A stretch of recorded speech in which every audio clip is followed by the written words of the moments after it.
Bonjour à toutes et tous, ravie de vous accueillir pour ce webinaire sur la thématique de l'alternance dans les métiers des télécommunications. Donc, je suis Carole Biard, chef de projet Alternance Inclusion, et je vais co-animer cette réunion avec Hélène à mes côtés, que je laisse se présenter. Bonjour à tous, Hélène Bonny, conseillère emploi formation sur la délégation Auvergne-Rhône-Alpes. Petite consigne de démarrage, pouvez-vous nous faire des pouces si vous nous entendez bien, si vous voyez bien le partage d'écran, si sur le plan technique tout fonctionne pour vous? Parfait. La technique est avec nous aujourd'hui. Petite consigne, vous avez dans votre barre d'outils un onglet questions et chat. Donc pour les questions que vous aurez à nous poser, passez vraiment par l'onglet questions parce que dans le chat, on ne le voit pas à l'écran, on ne pourra pas les reprendre. Donc, on vous propose de dérouler la présentation et de reprendre vos questions les unes après les autres à la fin, puisque souvent les questions peuvent intervenir alors qu'elles seront présentées dans les slides suivantes. Et on essaiera de répondre à l'ensemble de vos questions. Si ça n'était pas le cas, en fin de webinaire, avant le replay, nous y répondrons dans le chat, ce qui fait que lors du replay, vous aurez accès à toutes les réponses des questions qui seront posées. Donc vraiment dans l'onglet questions. Cette présentation fait l'objet d'un enregistrement. Le replay, ça vous sera accessible, ainsi que la présentation PowerPoint. Donc voilà, tout ça vous sera envoyé avec un mail récap. Donc je vous propose de démarrer cette présentation pour vous présenter donc l'alternance dans les métiers de la télécommunication. Un petit rappel sur qui est l'ABDAS, la branche télécommunication en quelques chiffres. Nous aborderons aussi les grands principes de l'alternance, quelles sont les différences entre les deux dispositifs, contrat d'apprentissage, contrat de professionnalisation, la boîte à outils, c'est-à-dire toutes les ressources que vous propose l'ABDAS sur son site pour vous permettre de trouver des réponses à vos questions, d'être outillé dans votre prise de décision. Et puis enfin, tous les points de contact au niveau national et dans les différentes délégations pour vous faire accompagner par votre conseiller emploi-formation. L'AFDAS, donc un opérateur de compétences engagé pour faire savoir, faire comprendre et faire agir. Nous intervenons sur 31 branches avec 6 grandes missions régaliennes, dont le développement de l'alternance qui nous rapproche aujourd'hui. Et nous avons 25 implantations territoriales. La typologie de nos entreprises, 98% de TPE-PME qui emploient de moins de 50 salariés. Notre singularité par rapport à d'autres OPCO, c'est que nous accompagnons les publics dits spécifiques, donc artistes-auteurs, intermittents du spectacle, audiovisuels, les journalistes, pigistes, agences de presse, les sportifs professionnels de haut niveau et l'activité des saisonniers. Alors, l'alternance en quelques chiffres, mais c'est l'alternance dans le secteur du coup des télécoms avec quelques marqueurs forts. On a eu en 2023 861 entreprises qui ont proposé des contrats en alternance, signé des contrats en alternance, ce qui représente 4200, à peu près 4300 contrats en alternance. Et nous sommes majoritairement sur des grosses structures puisque c'est 53% de plus de 300 salariés. Ça correspond aussi au secteur des télécoms qui est très particulier, qui est composé essentiellement de très grosses structures. 75% des contrats en alternance portent sur une certification cœur de métier. Les certifications qui sont consommées, alors on vous a fait une présentation par niveau de certification. C'est un secteur qui consomme de l'alternance sur 693 certifications différentes. Donc vous voyez que le panel est assez large, qui a une offre de formation conséquente et qui répond aux besoins du secteur avec une forte majorité de bac et plus puisque ça représente 85%. Des niveaux de formation qui sont préparés par les jeunes et accueillis dans les entreprises des télécoms. On vous a fait un top 10 des certifications qui sont les plus consommées. Cet affichage, c'est pour vous donner à voir quelles sont les grandes filières et les grandes certifications qui répondent aux besoins métiers du secteur. Donc, avec une filière commerciale, avec les 5 ou 6 premières certifications, le CQP conseiller clientèle à distance, la négociation et digitalisation de la relation client, management commercial et opérationnel, le CQP conseiller clientèle en point de distribution et aussi les secteurs de l'informatique que vous allez retrouver donc dans la filière, la seconde filière très plébiscitée dans le secteur, tout ce qui touche au réseau télécom, bien sûr la cybersécurité, les services informatiques aux organisations et puis l'informatique au sens large. Et enfin la filière technique avec des programmes grandes écoles, du manager opérationnel d'activité et la formation de techniciens conseils. Alors Free Proxy, puisque c'est l'entreprise Free qui a beaucoup consommé sur cette certification-là. Donc l'idée de cette présentation, c'est de vous donner un peu à voir quelle typologie de certification peut répondre à des postes qui sont occupés dans les entreprises des télécoms. Les profils des entreprises, on l'a vu tout à l'heure, majoritairement des plus de 300. Ça représente 77% des contrats en alternance sur l'année 2023. Mais nous avons aussi des entreprises, des typologies de moins de 11 qui sont fortement consommatrices puisqu'elles ont signé à elles seules 9% des contrats. Donc, vous voyez, on a vraiment les deux extrêmes avec les petites structures et les très grosses structures qui vont couvrir voilà, le plus large spectre de la consommation en alternance sur l'année passée. Sur les grands principes des bénéfices de l'alternance, je vais laisser la main à Hélène.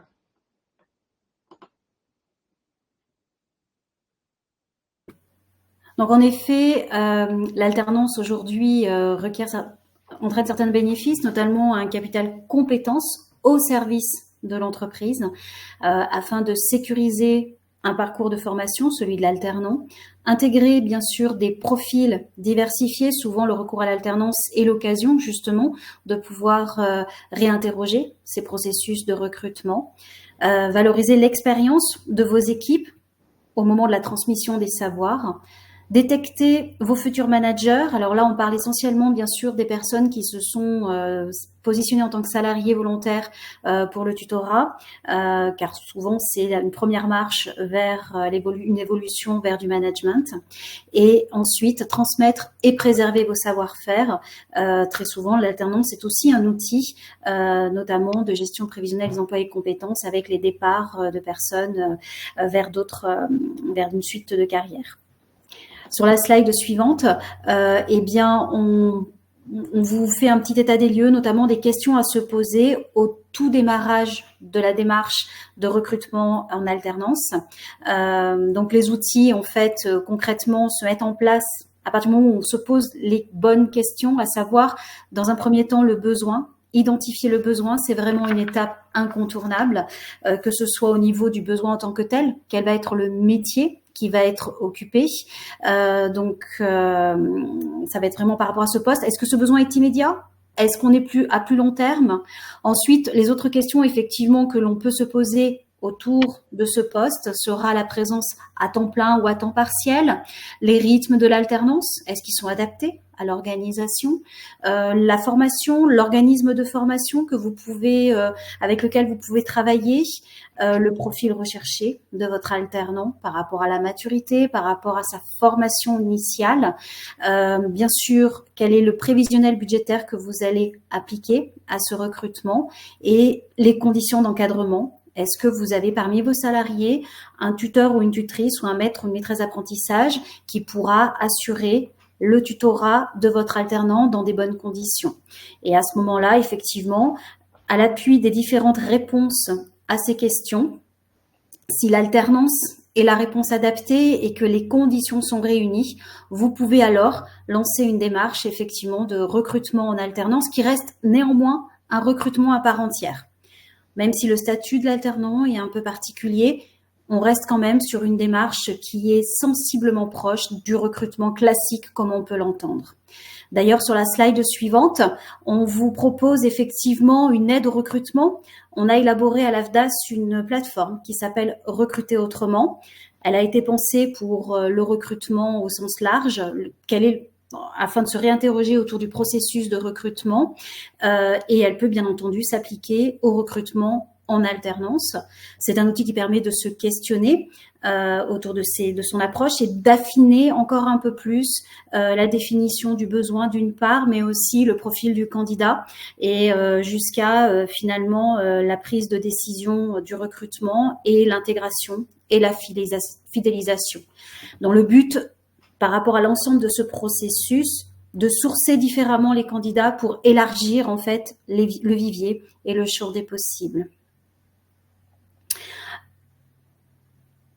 Donc, vous pouvez découvrir effectivement Recruter autrement à l'appui notamment d'un autodiagnostic en ligne qui se présente sous un formulaire à 6 étapes. Donc, à partir de cet autodiagnostic, eh bien, en réponse, vous avez une boîte à outils personnalisée telle que celle qu'on peut découvrir sur la slide suivante. Recruter autrement, les fiches outils avec différentes thématiques qui sont donc personnalisées en rapport avec les réponses que vous aurez apportées à l'autodiagnostic en ligne.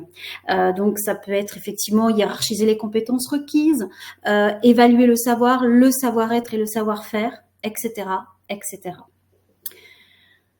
Vous retrouvez ici la recruter-du-6 autrement.afdas.com qui est donc le lien pour aller sur ce site. Et en tant qu'adhérent de l'AFDAS, vous avez la possibilité de pouvoir effectivement effectuer cet autodiagnostic. Le lien est mis dans le chat, justement pour que les internautes puissent le récupérer. Dans un deuxième temps, sourcez vos candidats auprès des écoles. Effectivement, l'idée étant de vous rapprocher de vos partenaires sur les territoires et de pouvoir effectivement vous mettre en lien avec eux, de sorte à ce que eux-mêmes puissent vous présenter des candidats qu'ils ont eux-mêmes validés dans le cadre de leur test de sélection. Donc, nous vous proposons un outil qui s'appelle la carte apprentissage, qui permet de pouvoir, à partir d'une recherche multicritère, par territoire, par certification, par niveau de diplôme, de pouvoir identifier en fait les organismes de formation vers lesquels vous pouvez vous tourner pour pouvoir exprimer votre besoin. Et en fonction effectivement des organismes, ceux-ci peuvent aussi vous proposer de déposer votre offre sur leur propre job board. Donc, il faut surtout pas hésiter effectivement à publier sur les job boards des écoles, mais aussi les job boards traditionnels qu'on retrouve effectivement dans le cadre des différents job boards pour des recrutements classiques. Eh bien, une offre en alternance peut aussi faire l'objet d'une publication sur ce type de job board.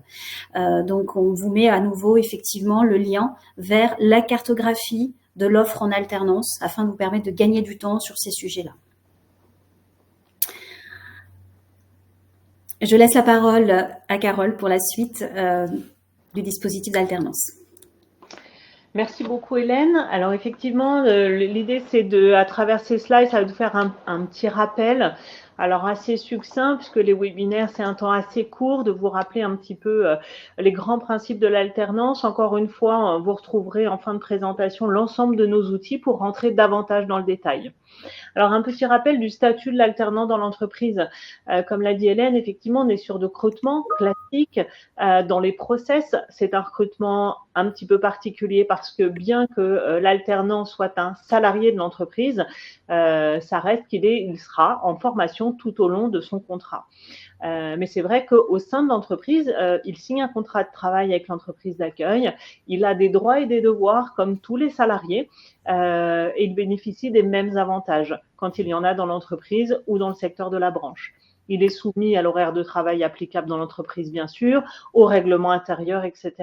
Il doit tenir son poste en respectant les règles, il a un devoir de loyauté et il doit aussi en parallèle s'impliquer dans sa formation tout en étant assidu à la fois en entreprise et à l'école parce que dans ses obligations, ben voilà, il doit rester investi. L'objectif, c'est quand même de décrocher au titre de son contrat, c'est son diplôme ou sa certification. Donc sa particularité, c'est qu'il continue à être formé en parallèle dans un organisme de formation, tout en étant salarié et son statut de salarié, il l'a aussi bien pendant son temps de formation à l'école que pendant le temps de présence en entreprise. Alors, 2 types de contrats avec pas mal de points communs, des petites différences. Là, encore une fois, nous avons pas mal d'outillages à votre disposition sur notre site. C'est de les rappeler de manière rapide. Là où ils sont communs, c'est que les deux sont un système pour préparer un titre, une qualification, une certification, et donc en mode alternance, avec du temps de formation en CFA ou en organisme de formation quand on est en contrat de professionnalisation. Et le jeune va pouvoir mettre en application et acquérir toute la dimension professionnelle et technique aussi dans l'entreprise qui va l'accueillir. Et donc, il va apprendre en travaillant. L'objectif, c'est d'acquérir la finalité de ce qu'il prépare. Hein. Donc, en contrat d'apprentissage, on sera obligatoirement sur un diplôme, un titre à finalité professionnelle. En contrat de professionnalisation aussi, mais le jeune pourra uniquement préparer une qualification ou relevant d'une classification dans la convention collective nationale. L'alternance, ce qui est majeur et ce qui est intéressant pour tout le monde, c'est que c'est un véritable levier d'intégration dans l'emploi. C'est une vraie première expérience pour l'alternant et c'est aussi du pré-recrutement pour l'entreprise. C'est-à-dire que pendant le contrat en alternance, ça va être aussi un très bon moyen pour l'entreprise de pouvoir évaluer, transmettre et de se dire, de pouvoir proposer potentiellement, de pouvoir le garder ensuite si effectivement les signaux sont au vert aussi bien pour le jeune que pour l'entreprise. 80% des jeunes en alternance sont en emploi à l'issue de leur contrat. Et pour 41%, ils restent dans leur entreprise d'accueil. Donc, vous voyez, c'est vraiment un outil pour l'entreprise qui peut être aussi un outil de pré-recrutement. Il existe des petites spécificités sur la durée des contrats, le nombre de mois, etc. On ne va pas rentrer dans le détail aujourd'hui, mais on a un guide, le guide comparatif entre les deux contrats, qui est très bien fait et qui va vous juxtaposer justement les différences de l'un et l'autre. Il est assez synthétique et ça permet de reprendre les petites différences entre l'un et l'autre. Ce qui va être commun également, ça va être les acteurs autour de la table. Nous allons retrouver bien sûr l'entreprise d'accueil, donc l'employeur qui a besoin de recruter durablement et qui va former au savoir-faire et à la culture de l'entreprise. L'alternant, bien sûr, qui souhaite non pas avoir simplement une formation, mais qui souhaite également avoir une expérience professionnelle et pouvoir passer à quelque chose de concret pendant ses études. Et puis l'établissement de formation, donc en contrat d'apprentissage, ce sera un CFA. Et puis pour les contrats de professionnalisation, ce sera un organisme de formation habilité à faire du contrat de professionnalisation et qui va pouvoir dispenser à l'alternant tout son contenu de formation théorique avec toujours un petit peu de dimension pratique sur l'apprentissage du métier pour que le jeune, arrivant en entreprise, ait les bases, les fondamentaux pour qu'il puisse effectivement continuer à apprendre et à progresser au sein de l'entreprise. En contrat de professionnalisation, nous parlons de tuteur. En contrat d'apprentissage, nous parlons de maître d'apprentissage. Ça doit être un salarié volontaire de l'entreprise, expérimenté, puisque son rôle va être d'accueillir, d'informer et de former. Ce sera un vrai guide pour l'alternant tout au long de son contrat et il se fera le relais aussi auprès de l'école pour s'assurer que les apprentissages se font bien, qu'il y a de l'assiduité de part et d'autre et de faire du coup le relais et de faire le lien entre l'école et l'entreprise. Donc le rôle du tuteur et du maître d'apprentissage est un rôle majeur tout au long de ce contrat. Là encore, nous avons des guides à ce sujet. Un petit zoom sur la rémunération. On vous l'a dit tout à l'heure, l'alternant, c'est un salarié. Hein, on ne parle pas de stage, on ne parle pas de stage alterné, c'est vraiment un statut de salarié. Donc, le jeune doit être rémunéré et en fonction de son contrat, la grille de rémunération n'est pas la même. On vous les a affichés ici, donc le contrat de professionnalisation est sur la slide d'après contrat d'apprentissage. Donc, c'est vraiment la grille de rémunération dans la branche des télécoms. en fonction du niveau. Quand nous sommes en contrat de professionnalisation, ce qui va importer pour positionner le jeune sur la grille de rémunération, ce sera bien sûr son âge, s'il a plus ou moins de 26 ans, mais aussi son niveau de qualification à l'entrée du contrat, c'est-à-dire le niveau qu'il a acquis et non pas celui qu'il va préparer. Donc, c'est vraiment son niveau de qualification à l'entrée du contrat. Nous avons d'ailleurs un simulateur, le calcul alternance, sur notre site qui va vous permettre de faire la simulation de ce que va vous coûter votre alternant, aussi bien en termes de rémunération que coût pédagogique de financement de l'école. Est-ce que peut rembourser l'OPCO sur le coût pédagogique? Il y a une partie des charges qui sont sur le calcul des charges patronales. Et puis les aides de l'État quand le contrat est éligible à des aides de l'État. Donc la simulation que vous pourrez faire sur le calcul alternance, notamment c'est un comparatif contrat d'apprentissage, contrat de professionnalisation, quand la typologie de la certification peut se préparer dans les deux. Et ça va vous permettre aussi, vous, de faire ce comparatif et de vous dire ce qui est le plus avantageux pour vous quand les deux systèmes existent, encore une fois, et aussi de connaître le coût global, dans quoi vous allez vous engager, de savoir si c'est une dépense, on l'a vu tout à l'heure, si vous aviez le budget ou ce qu'il faut budgéter pour pouvoir accueillir votre alternant. Deuxième grille de rémunération, donc celle du contrat d'apprentissage. On est dans une logique un petit peu différente pour le positionnement sur la grille. Là, ça va être vraiment l'entrée dans le cycle de formation. Donc, quelle que soit la qualification de votre jeune, là, on va se positionner sur le diplôme préparé par le jeune et de l'année dans laquelle il se positionne.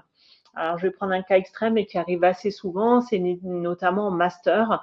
La master se prépare sur 2 ans et parfois nous avons des jeunes qui vont faire la première année à temps plein en scolaire et qui sur la dernière année se sentent prêts ou mûrs pour aller faire de l'alternance uniquement sur la deuxième année du master. Et à ce moment-là, ce jeune sera rémunéré comme une deuxième année de contrat sur son master, sur sa tranche d'âge et en fonction du poste occupé. Vous voyez, il y a les comment dire, en fonction des tranches, dans le secteur des télécommunications, il y a une grille de rémunération qui est spécifique en apprentissage, qu'on vous a remise ici pour information. Encore une fois, le simulateur à votre disposition pour faire ce comparatif et de vous donner à voir ce sur quoi vous allez vous engager. Sur la présentation que vous recevrez en fin de webinaire, tous nos outils sont des liens cliquables. Là, ils vous sont remis dans le chat, mais sinon, ne vous inquiétez pas, ils sont dans la présentation, donc vous aurez accès à tous ces outils avec ces raccourcis de manière plus rapide et plus fluide.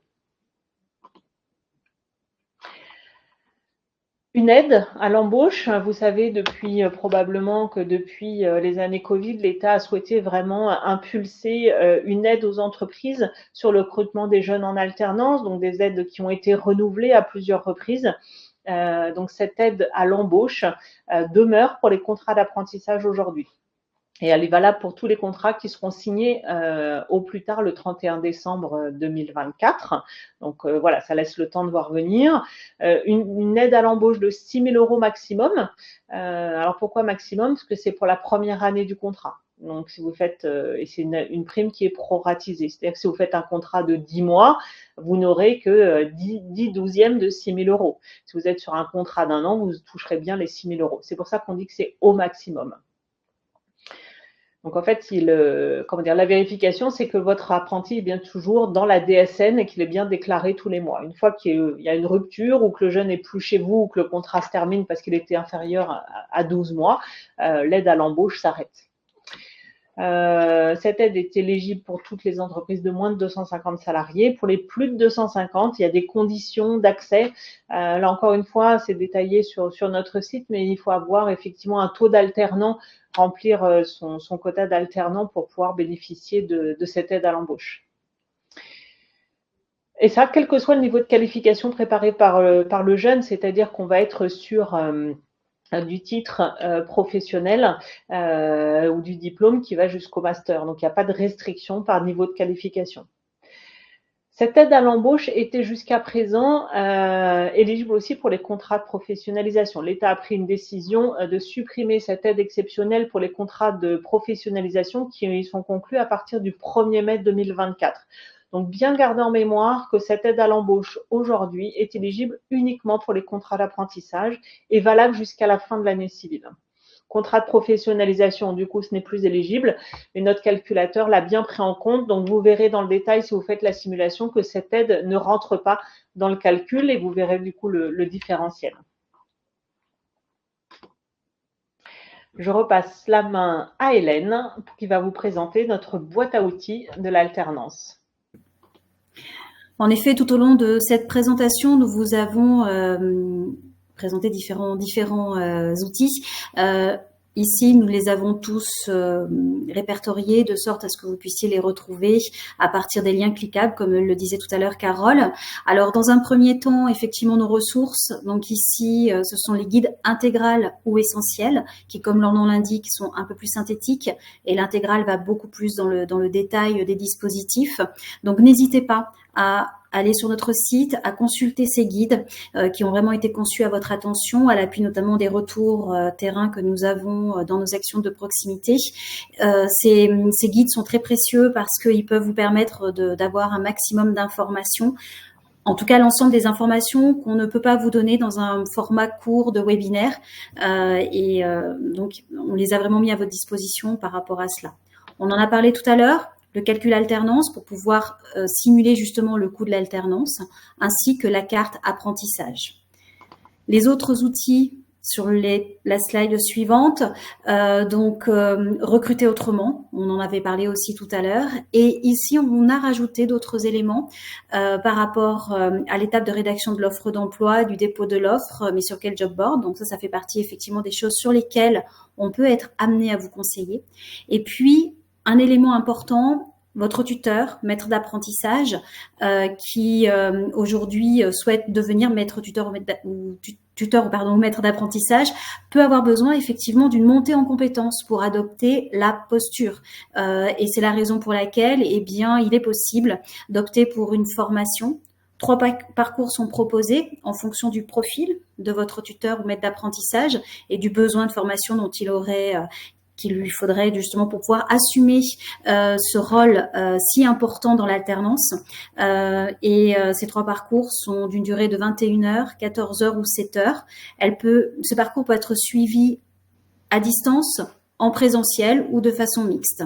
Donc, différentes modalités sont possibles et il ne faut surtout pas hésiter effectivement à envisager ce type de formation car, encore une fois, le tuteur et le maître d'apprentissage a un rôle essentiel dans la réussite de l'alternance. Ensuite, nous avons lancé il y a maintenant plusieurs semaines une enquête alternance à destination de l'ensemble de nos adhérents. Il s'agit ici de nous faire remonter vos besoins en recrutement et de sorte à ce que nous puissions revenir vers vous et vous proposer nos solutions d'accompagnement. Et pour aller plus loin, sur la prochaine slide, on vous présente effectivement l'ensemble de nos délégations. Je parlais tout à l'heure de nos actions de proximité. Au quotidien, nous sommes, en tant que conseillers, amenés à vous rencontrer, à aller, en tout cas, à faire le point avec vous sur votre situation et notamment par rapport au projet en alternance et pouvoir effectivement, par rapport au cas auquel vous êtes confrontés ou en tout cas à l'étape dans laquelle vous en êtes par rapport à l'alternance et à votre projet en alternance, nous sommes mobilisés sur le terrain pour pouvoir effectivement vous accompagner au plus près de vos besoins. Donc pour cela, vous pouvez... Pardon. Pour cela, je t'en prie. Pour cela, vous pouvez effectivement formuler une demande de contact à partir de votre espace Maya, de sorte à ce que votre conseiller ou votre conseillère reprenne contact avec vous. Mais vous avez aussi la hotline nos collègues qui peuvent aussi vous conseiller en continu et le cas échéant, nous renvoyer votre demande.